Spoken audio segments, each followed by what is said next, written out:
Hello everyone, I am Hardik Sheta from Saraswat International Academy, Vapi. આજે આપણે ધોરણ 11 વિષય ભૌતિક વિજ્ઞાન ચેપ્ટર નંબર 4 સમતલમાં ગતિમાં સ્પર્ધાત્મક પરીક્ષાઓની તૈયારીઓ આગળ વધારીએ. તો હવે સ્ટાર્ટ કરીએ છીએ સદિશના ઘટકો. બરાબર, સદિશના ઘટકો. સદિશના ઘટકોની જરૂર શા માટે પડે છે બધું જ આપણે સમજીએ. સૌથી પહેલાં સદિશના ઘટકો કઈ રીતે લેશો એ સમજી લો. ધારો કે મારી પાસે એક્સ અક્ષ અને વાય અક્ષથી બનેલી એક સિસ્ટમ છે. બરાબર, આપણે અહીંયા લઈ લઈએ.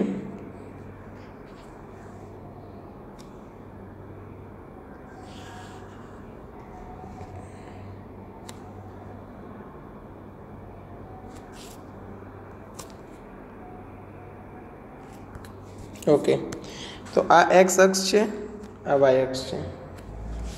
બરાબર, હવે મારી પાસે એક સદિશ આપેલો છે. ઠીક છે, મારી પાસે એક સદિશ છે, સપોઝ આ રીતે.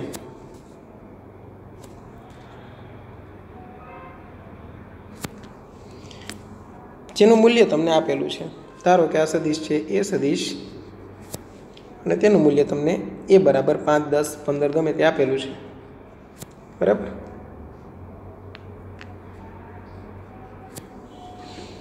ઓકે. તમને સાથે સાથે એક્સ અક્ષ તરફ ખૂણો આપેલો છે. આ ખૂણો છે થીટા. બરાબર, તો તમારે ઘણી વખત આની જરૂર પડશે અને આ સદિશને એના બે ઘટકોમાં વિભાજિત કરવાની. બરાબર, એ વિભાજિત કરવાની જરૂર ક્યારે પડશે એ પણ આપણે સમજીએ. પણ પહેલાં તમે આટલું સમજી લો. તો ધારો કે હું અહીંયા એક ત્રિકોણ બનાવી લઉં આવી રીતે.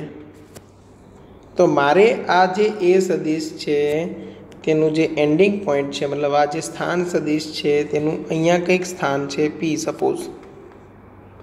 આ પી બિંદુના યામ શોધવા છે. તો એક્સ યામ કેટલો, વાય યામ કેટલો એ શોધવું પડશે. તેના માટે આપણે ત્રિકોણ બનાવી દીધો ઓ પી ક્યુ ધારો કે. બરાબર,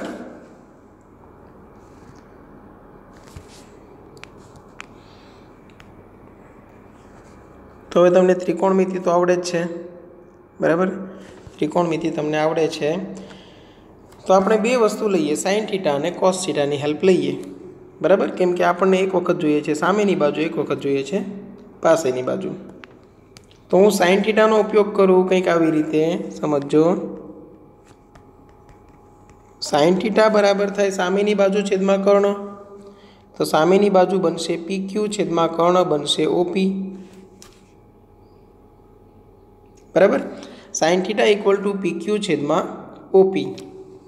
માટે સાઇન થીટા ઇક્વલ ટુ પી ક્યુ છેદમાં ઓપી શું છે સમજો, ઓથી લઈને પી સુધીનું અંતર. એટલે કે આ જે એ સદિશ આપેલો છે તેનું મૂલ્ય. એટલે એ સદિશનું મૂલ્ય ખાલી એથી દર્શાવી શકું. બરાબર, અથવા તો એ સદિશને પછી મોડમાં લખી દઉં તો પણ ચાલે. તો પી ક્યુ શું મળશે? તો પી ક્યુ મળશે એ સાઇન થીટા મળશે. સમજ પડી? તો એ ખરેખર શું છે? તો કે આ જે એ સદિશ હતો તેનો આ બાજુનો ઘટક, એટલે કે એ સદિશનો વાય ઘટક હતો. બરાબર, એટલે હું એનો વાય ઘટક બરાબર લખી શકું એ સાઇન થીટા.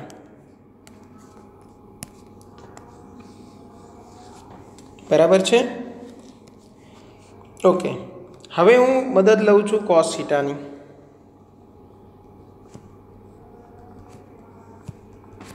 કોસ થીટા એટલે પાસેની બાજુ છેદમાં કર્ણ. પાસેની બાજુ થશે ઓ ક્યુ છેદમાં કર્ણ થશે ઓપી. ઓ ક્યુ મેળવવું છે, ઓપી આપણને પાછું એનું એ જ આપેલું છે, ઓથી લઈને પી સુધીનું અંતર, એટલે કે સદિશ એનું મૂલ્ય. એટલે અહીંયા થશે એ. તો ઓ ક્યુ શું મળે છે તમને? એ કોસ થીટા. ઓકે, OQ મળે છે એ કોસ થીટા અને ઓ ક્યુ એ ખરેખર શું છે? ઓથી લઈને ક્યુ સુધીનું અંતર એ ખરેખર શું છે?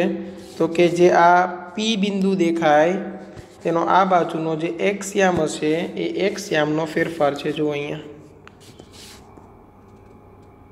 બરાબર, એટલે કે સદિશ એનો તમે એક્સ ઘટક કહી શકો. એટલે હું અહીંયા લખું છું એક્સ બરાબર એ કોસ થીટા.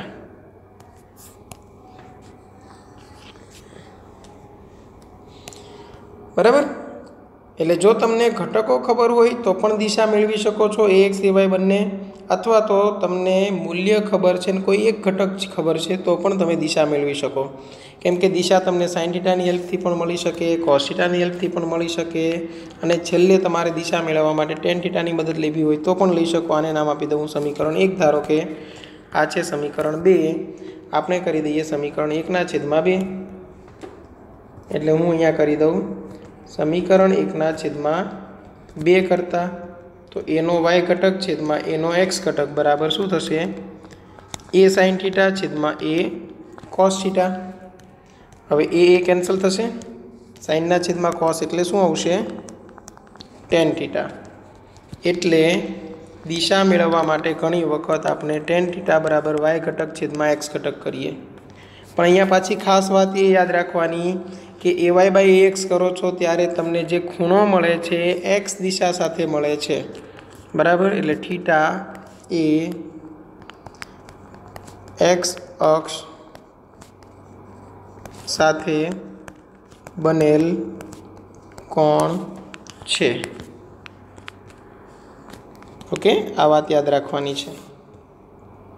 ક્લિયર? હવે સદિશોના ઘટકોની જરૂર કઈ જગ્યાએ પડશે એ પણ સમજવા જેવી વાત છે. જ્યારે તમારે કોઈ બે સદિશનો પરિણામી સદિશ મેળવવો હોય, ત્યારે તમને સદિશના ઘટકોની જરૂર પડી શકે. બરાબર, જેમ કે ધારો કે તમને કોઈ આવો સ્લોપ આપેલો છે, માની લો આવો ઢાળ છે, આના પર એક એમ દળનો પદાર્થ મૂકેલો છે અને તમને એમ કીધું કે અહીંયા ખૂણો છે થીટા. બરાબર, હવે આ બ્લોક મૂકેલો છે, તમને એમ કહેવામાં આવે કે આના પર આ ઢાળની દિશામાં લાગતું બળ કેટલું?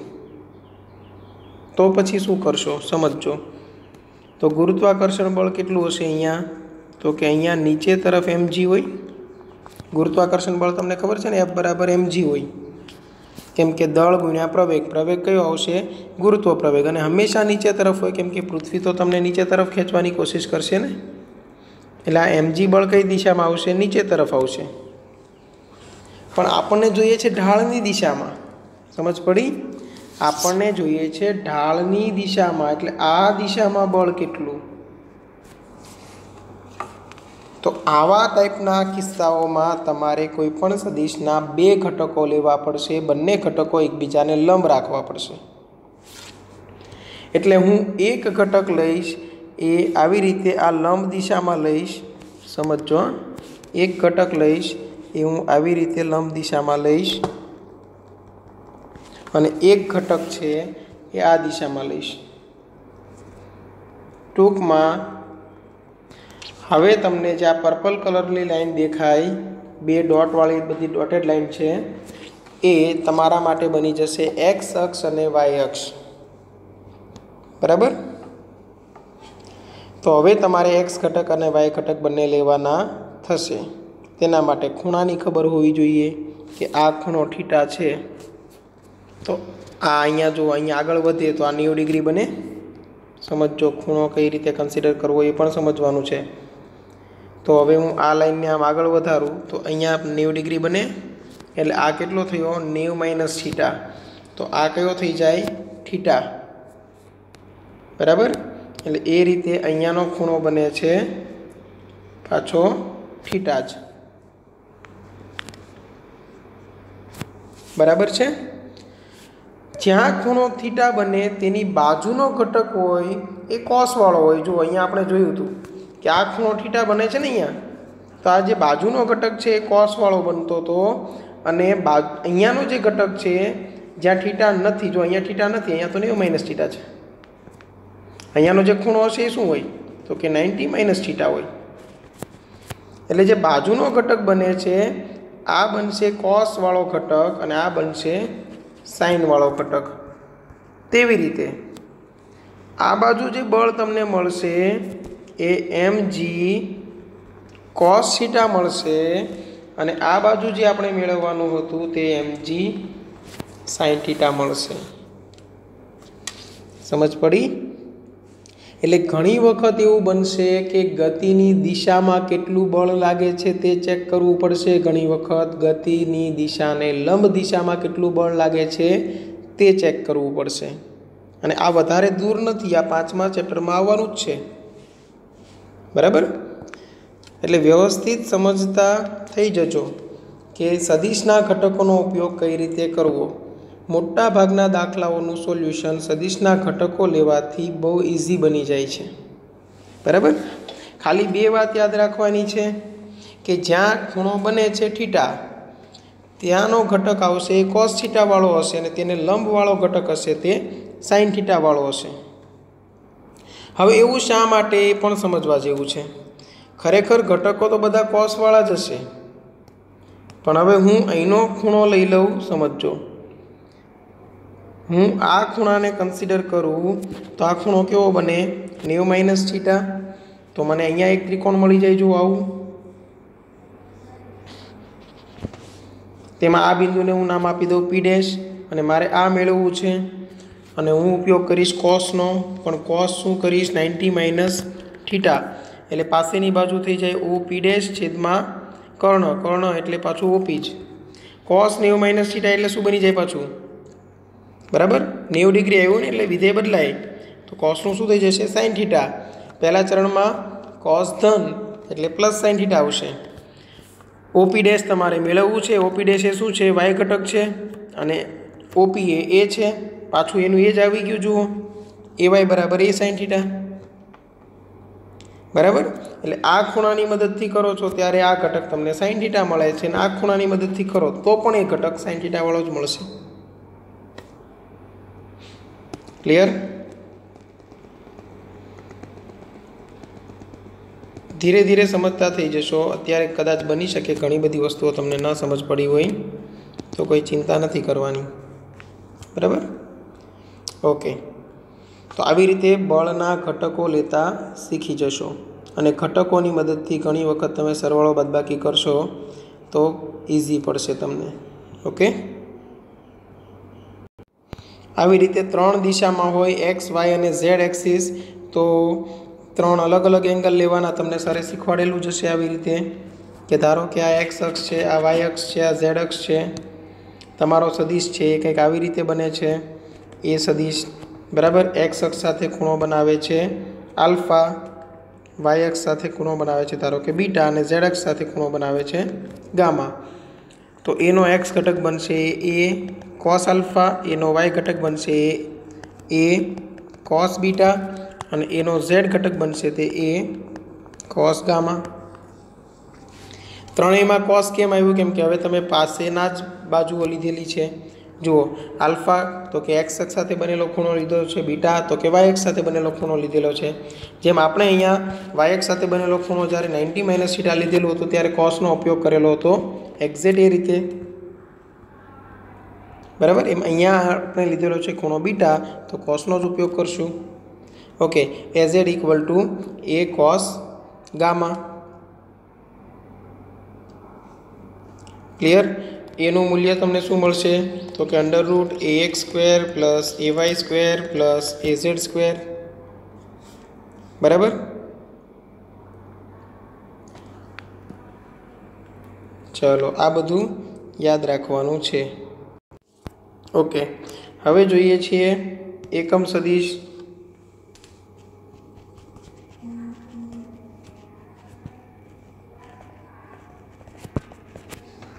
એકમ સદિશ તમને ખબર જ છે એટલે હું ફટાફટ શોર્ટમાં રિવિઝન કરાવું છું. એકમ સદિશ એટલે એવો સદિશ જેનું મૂલ્ય હશે 1 પરંતુ દિશા દર્શાવશે. ઉપયોગ ક્યારે કરવાનો? કે જ્યારે આપણને દિશાની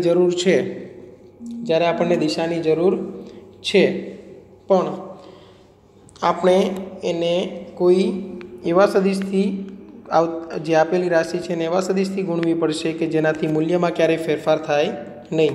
જેમ કે તમારે કેવું છે એક્સ દિશામાં મૂલ્ય 5 છે, તો તમે 5 લખી દેશો, પછી તમે એક્સ દિશા એવું કેમ લખવા જશો?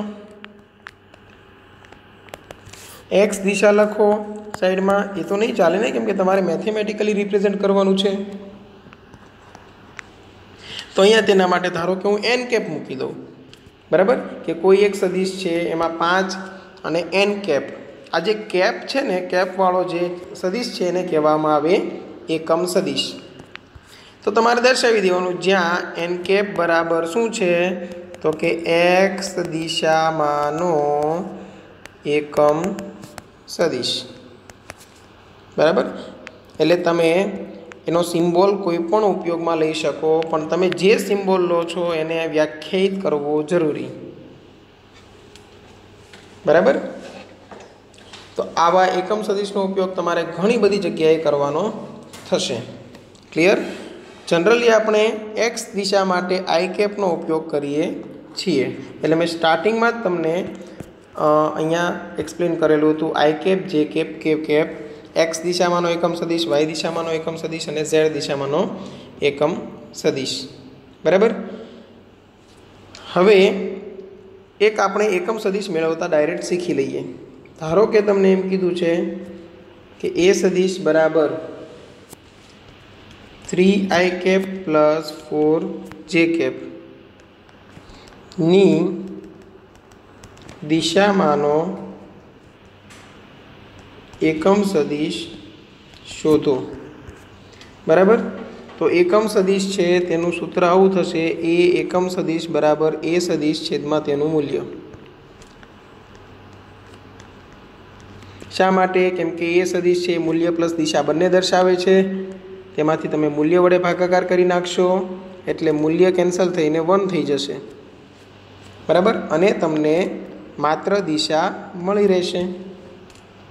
ઓકે, તો એકમ સદિશ મેળવવા માટે શું કરશો, તો કે એની દિશામાંનો એકમ સદિશ એ કેપ ઇક્વલ ટુ સદિશ એ છેદમાં તેનું મૂલ્ય.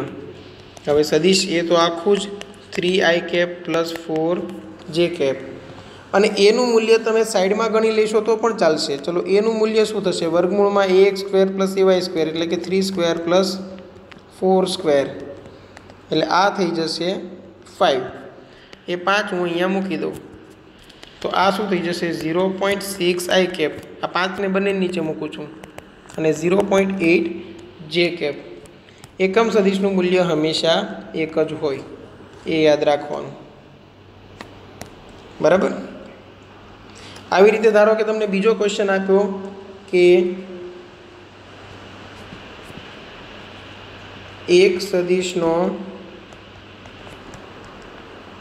એકમ સદિશ n cap equal to 1/√3i cap plus 1/√2j cap plus m into k cap છે.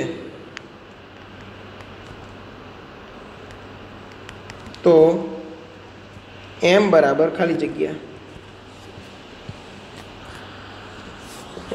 ઓકે, તો સાવ સિમ્પલ છે. કઈ રીતે મેળવવાનું? તો કે n કેપ છે તેનું મૂલ્ય, એટલે એકમ સદિશનું મૂલ્ય હંમેશા શું હોય? 1. એટલે કે વર્ગમૂળમાં પહેલા ઘટકનો વર્ગ 1/√3નો વર્ગ પ્લસ બીજા ઘટકનો વર્ગ એટલે 1/√2નો વર્ગ પ્લસ ત્રીજા ઘટકનો વર્ગ એટલે કે mનો વર્ગ, અને ઇક્વલ ટુ શું થવું જોઈએ? 1 થવું જોઈએ,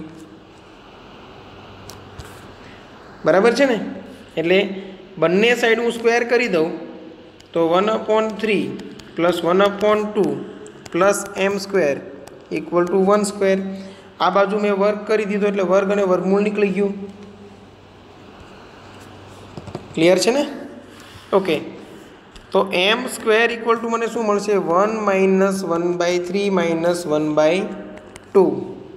6 LCM આવશે એટલે 6 માઇનસ 2 માઇનસ 3 ડિવાઈડ બાય 6. આ મને મળી ગયું m સ્ક્વેર. તો તો m ઇક્વલ ટુ તમને મળશે 1/√6.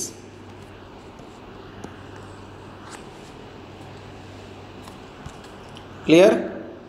આવી રીતે ક્વેશ્ચન્સ સોલ્વ કરવાના. બરાબર છે? ઓકે, હવે પાછા થોડા આગળ વધીએ. હવે સપોઝ આવો ક્વેશ્ચન આપેલો છે, a સદિશ equal to √3i - j A x અક્ષ સાથે બનાવેલ કોણ ખાલી જગ્યા. બરાબર? ઓપ્શન આપેલા છે 30 ડિગ્રી, 330 ડિગ્રી, 60 ડિગ્રી, એક પણ નહીં. બરાબર? તો મેં તમને કીધું છે તેમ દિશા કઈ રીતે મેળવવાની? તો દિશા મેળવવા માટે તમે ઉપયોગ કરશો tan θ બરાબર a નો y ઘટક છેદમાં a નો x ઘટક. હવે a નો y ઘટક એટલે કે √3, સોરી, a નો y ઘટક થશે -1. જુઓ, આ જે સાથે જે છે તે -1 ગુણાય છે અને i કેપ એટલે x દિશાનો ઘટક તેની સાથે ગુણાય છે √3 એટલે x ઘટક થયો √3. હવે tan θ ની કિંમત -1/√3 આવી. પાછો પ્રોબ્લેમ, કેમ કે હવે ખૂણો શું લેવો? આ તો tan θ આવ્યું ને, તો θ બરાબર શું હોઈ શકે? સમજવા જેવી વાત છે કે અહીંયા તમે જોશો ને તો tan θ નું મૂલ્ય ઋણ હોય તેવી શક્યતા ક્યાં છે તે ચેક કરવાનું. પહેલાં તો tan θ નું મૂલ્ય ઋણ હોય તેવું અહીંયા એક શક્યતા છે, ઓલ S T C. તો આ બે શક્યતાઓ છે, યા તો બીજા ચરણમાં યા તો ચોથા ચરણમાં, યા તો બીજા ચરણમાં યા તો ચોથા ચરણમાં. બંને જગ્યાએ tan θ નું મૂલ્ય ઋણ હોઈ શકે. કેમ કે tan θ એ sin θ ના છેદમાં cos θ છે. તો બની શકે કે સાઇન ધન હોય, કોસ ઋણ હોય તો પણ ગુણોત્તર ઋણ આવી શકે. સાઇન ઋણ હોય, કોસ ધન હોય તો પણ ગુણોત્તર ઋણ આવી શકે. જો બંને ધન અથવા તો બંને ઋણ છે તો ગુણોત્તર ઋણ આવવાનો નથી. બરાબર? એટલે આવી કન્ડિશનમાં શું કરવું તે ખાસ જોવાનું કે સદિશના ઘટકો ચેક કરો.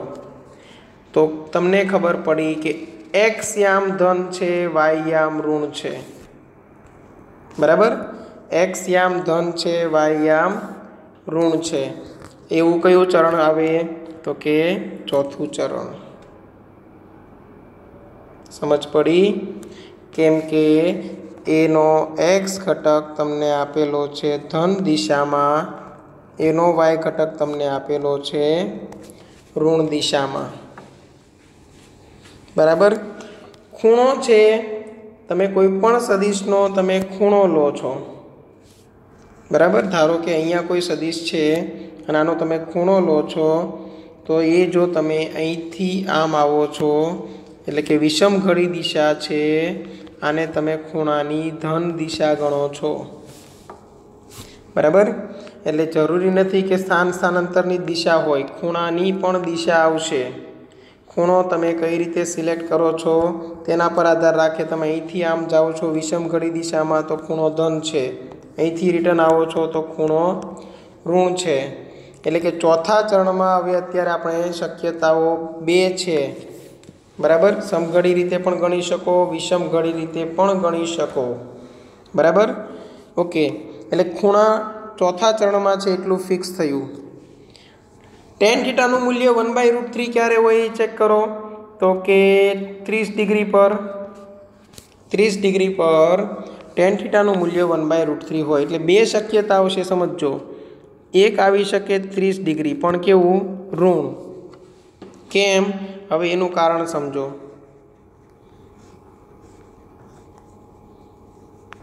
ચલો, આપણને એ ખબર પડી ગઈ કે એનું x મૂલ્ય છે એ ધન છે, એનું y મૂલ્ય છે તે ઋણ છે. બરાબર? હવે આ જે છે એ ધારો કે x અક્ષ છે, સોરી y અક્ષ છે, અને આ જે છે એ x અક્ષ છે. ક્લિયર? આપેલો સદિશ છે એ કંઈક આવી રીતે છે.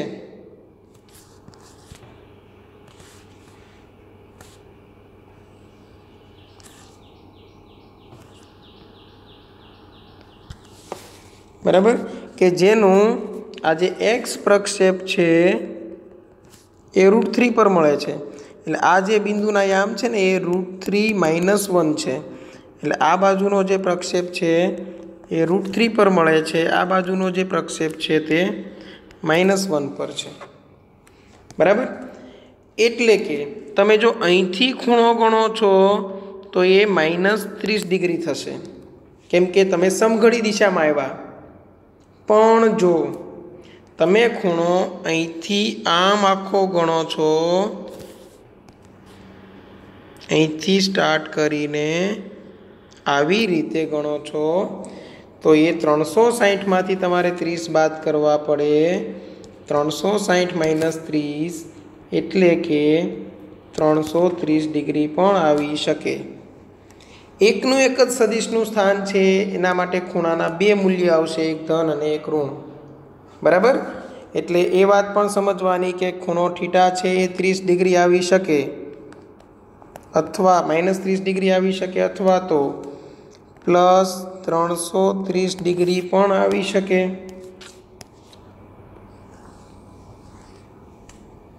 કેમ કે પહેલા કિસ્સામાં તમે કરો છો 0 - 30, બીજા કિસ્સામાં તમે કરો છો 360 - 30. 0, 360, 720 આ બધા એકના એક જ સ્થાન છે.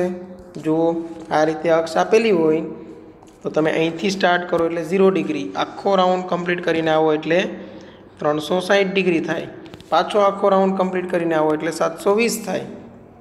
તો આપણે શું કર્યું છે, 0, 360, 720 બધું એક જ સ્થાન છે, એટલે બધા ખૂણા એક જ છે એમ સમજી શકાય. બરાબર, તો આપણે શું કર્યું છે તો કે પહેલા કિસ્સામાં તમે વિચાર્યું કે હું ઋણ દિશામાં જાઉં, પહેલા કિસ્સામાં તમે વિચાર્યું કે હું ઋણ દિશામાં જાઉં, એટલે કે આ 0 હતું, આ 0 હતું, ત્યાંથી હું આ સાઈડ આવ્યો એટલે મેં ડાયરેક્ટ કહી દીધું -30. બીજા કિસ્સામાં મેં શું કર્યું તો કે 0થી સ્ટાર્ટ કરી ફરીને ત્યાં જ આવ્યો એટલે કે 360 પર. પછી મને વિચાર આવ્યો કે હું આગળ નીકળી ગયો છું. ખરેખર મારે તો આ લાઈન પાસે પહોંચવાનું હતું ને, ખરેખર મારે આ આપેલી લાઈન છે ત્યાં પહોંચવાનું હતું. મને લાગ્યું કે હું આગળ નીકળી ગયો છું એટલે પ્લસ દિશામાં જતો ગયો ક્યાં સુધી, 360 સુધી. પછી ખબર પડી કે ગાડી તો આગળ નીકળી ગઈ છે, પાછા રિટર્ન આવ્યા. કેટલા રિટર્ન આવ્યા? 30. એટલે 360 આગળ નીકળી ગયા હતા, તેમાંથી 30 માઇનસ કરી દીધા. ખૂણો શું બની ગયો? 330 ડિગ્રી. બરાબર, એટલે આપણી પાસે ઓપ્શન છે, સપોઝ તમે ડાયરેક્ટ સિલેક્ટ કરી દો -30, તમે પછી વિચારો કે ઓપ્શનમાં છે જ નહીં આન્સર, એક પણ નહીં લખીને આવી ગયા. બરાબર, તો એ ખોટું થશે. ઓકે, એટલે અત્યારે તમારો આન્સર બને છે 330 ડિગ્રી.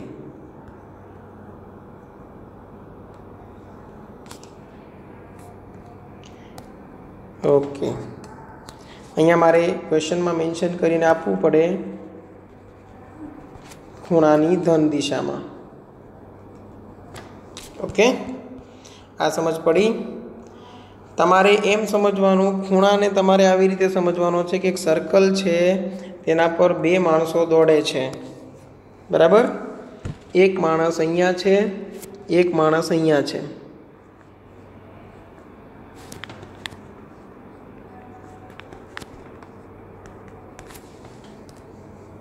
અને બંનેની ગતિ આ દિશામાં છે.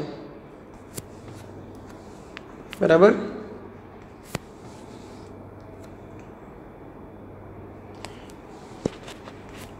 માણસ એ, માણસ બી. માણસ એ એવું વિચારશે કે હું બી કરતાં આટલો આગળ છું. બરાબર, માણસ એ એવું વિચારશે કે એ બી કરતાં, ધારો કે આ 50 મીટર છે તો 50 મીટર આગળ છું. તો આ બી શું વિચારી શકે? બી આમ વિચારી શકે ને કે હું એ કરતાં આટલો બધો આગળ છું, 150 મીટર. કેમ કે આપણને તો ભૂતકાળ ખબર જ નથી ને કે ક્યાંથી દોડવાની શરૂઆત કરી છે ને ક્યાં પહોંચ્યા છે, બરાબર.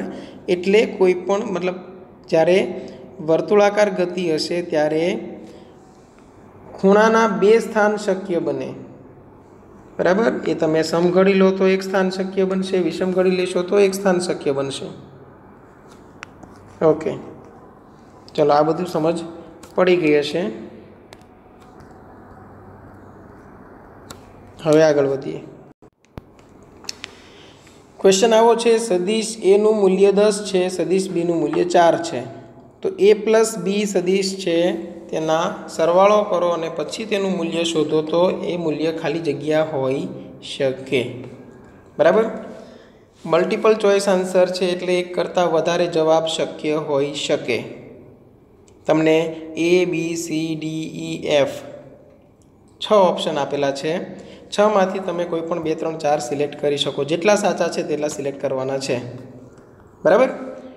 હવે આ પણ સમજવાનું છે કે સદિશ એ છે તમને ધારો કે આવી રીતે આપેલો છે, બરાબર. હવે દિશા તો આપી નથી, ખાલી મૂલ્ય આપેલું છે એટલે આપણે ખાલી મૂલ્યની સરખામણી કરીએ. ધારો કે સદિશ બી છે કંઈક આવી રીતે છે, આ છે સદિશ એ, આ છે સદિશ બી. લંબાઈ આપેલી છે, એકની 10 છે ને એકની 4 છે.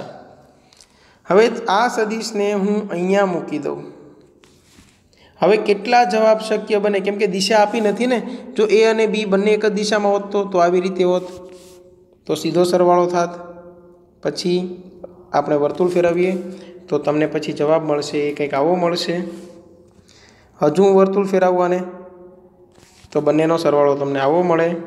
હજુ આને રાઉન્ડ ફેરવું તો તમને જવાબ આટલો મળશે ખાલી. હજુ આને રાઉન્ડ ઘુમાવું તો જવાબ આટલો જ મળશે. હજી રાઉન્ડ ઘુમાવી દઉં તો તમને જે આન્સર મળશે એ આટલો મળશે ખાલી, કેમ કે બાદબાકી થઈ જશે, પરસ્પર વિરુદ્ધ થઈ ગયા, બરાબર. જ્યારે તમે આમ રાખેલું હતું ત્યારે તમને જે જવાબ મળતો હતો એ આટલો મોટો મળતો હતો. તો જુઓ, આ મહત્તમ મૂલ્ય મળે છે અને આ ન્યૂનતમ મળે છે.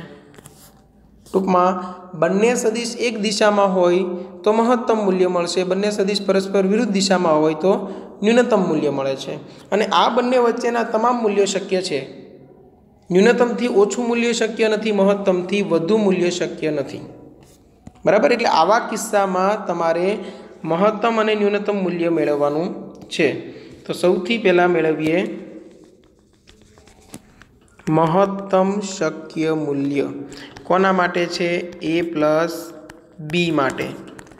એ બંને એક જ દિશામાં હોય ત્યારે શક્ય છે, એટલે કે સદિશ એ અને બી બંને એકબીજાને સમાંતર સદિશ હોય તો પછી આ થશે 10 વત્તા 4 એટલે કે 14 થશે, સમાંતર હોય તો, બરાબર. હવે લઈએ ન્યૂનતમ શક્ય મૂલ્ય. ક્યારે શક્ય થાય આવું? તો કે સદિશ એ અને સદિશ બી એકબીજાને પ્રતિ સમાંતર હોય તો, એટલે કે સદિશ એ પ્લસ સદિશ બીનું મૂલ્ય પણ બની શકે એક ધન હશે અને એક ઋણ હશે. તો એક 10 અને એક -4 કેટલું આવશે? 6 એકમ. ક્લિયર છે? તો ટૂંકમાં a પ્લસ બીનું મૂલ્ય છે એ 6 અને 14ની વચ્ચે હોઈ શકે. 6થી ઓછું ના થઈ શકે અને 14થી વધુ ના થઈ શકે, બરાબર. ચાલો, કયા કયા ઓપ્શન રાઈટ છે? આ અને આ. સી ડી ઈ આ 3 શક્ય છે, એ બી એફ શક્ય નથી, બરાબર. ટૂંકમાં 10 મૂલ્યનો એક સદિશ છે અને 4 મૂલ્યનો એક સદિશ છે. તમે ગમે તે રીતે ગોઠવણી કરો તેનો સરવાળો છે એ 6થી ઓછો ના થઈ શકે ને 14થી વધી નહીં શકે, બરાબર. કેમ કે યા તો તમે બંનેને એક દિશામાં ગોઠવી શકો યા તો વિરુદ્ધ દિશામાં. તેના માટે મહત્તમ ન્યૂનતમ મૂલ્ય મળી જાય. પછીની કોઈ પણ દિશા માટે સરવાળો કરશો તો એ મહત્તમ મૂલ્ય કરતાં વધી નહીં શકે, ન્યૂનતમ મૂલ્ય કરતાં ઘટી નહીં શકે. ક્લિયર? ઓકે, ચલો આજે અહીંયા સુધી રાખીએ છીએ. કોઈ ડાઉટ હોય તો કોન્ટેક કરી લેજો, કેમ કે આ ખૂબ જ અગત્યના ટૉપિક છે. 11th 12th સાયન્સ બધે જ કામ આવવાના છે, બરાબર. અત્યારે કોઈ ડાઉટ રહી ના જાય તેનું ખાસ ધ્યાન રાખજો. ઓકે, ચાલો, થેન્ક યુ.